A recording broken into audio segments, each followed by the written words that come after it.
Patient Guards, Patient Advocates wants to show you how a medical bill becomes a medical bill.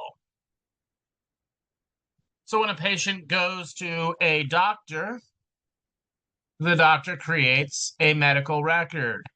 This is required by law, and it is a documentation of all the things that have occurred during the visit.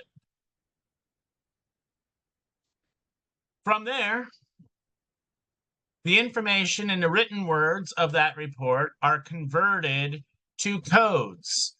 These codes kind of act like the barcode on many of the products that you buy, whether it be a can of soup at the supermarket or a garment at a retail store, but it represents what took place or what the service is. There are several different types of codes. There's over 75,000 diagnosis codes. There's over 11,000 main procedure codes. There's over 8,000 what are called HCPCS codes, which are also procedure codes, but not the primary procedure codes. So, how are these codes assigned and by whom? And there is a significant amount of complexity to assigning these codes.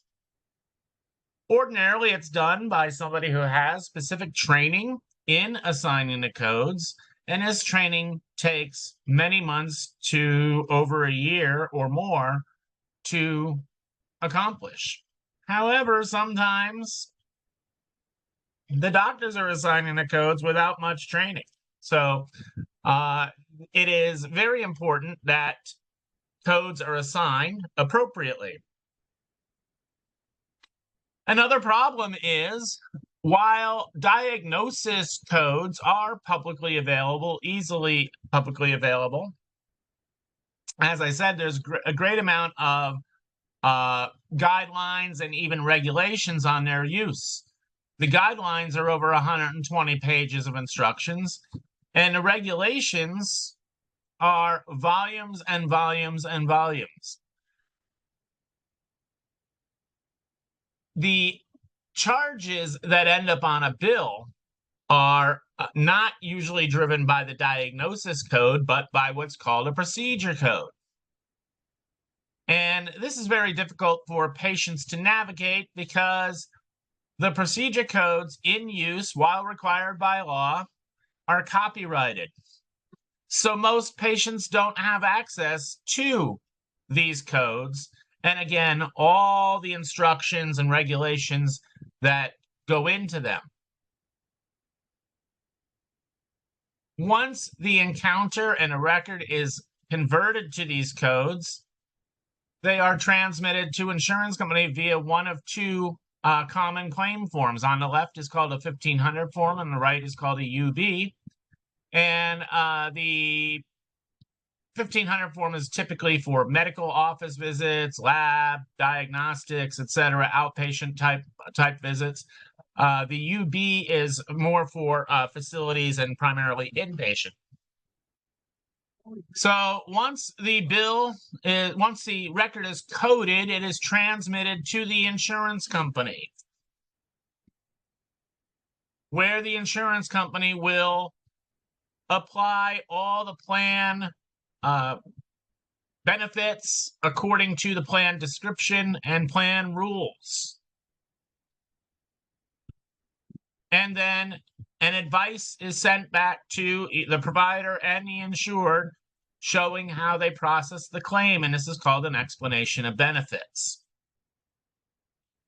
Then any payments, adjustments, denials of coverage, etc., are placed in the provider's accounts receivable system, and out comes a bill.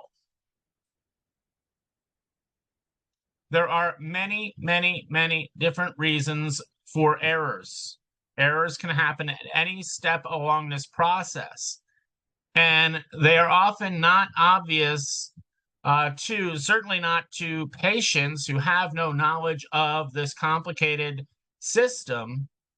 They can often be hard to detect for those with training and experience. So these are just some of the reasons for errors: eligibility, authorization, incorrect coding. medical necessity, mismatch information, benefits and coverage, which could, occur again on the processing side by the insurance company, bundling or unbundling, and that is where a service is represented by one code, but several codes are submitted. Late filing, coordination of benefits, billing the wrong insurance. All of these are common reasons for errors, but certainly not a complete list. Most patients are simply defenseless to errors. They do not possess the complicated knowledge of the process. An experienced advocate makes all the difference in the world. Experienced advocates are well trained in every step of the process and can identify errors that the typical patient simply would not be able to. So if you are having a medical bill concern, it would be to your advantage to consult an experienced medical bill patient advocate.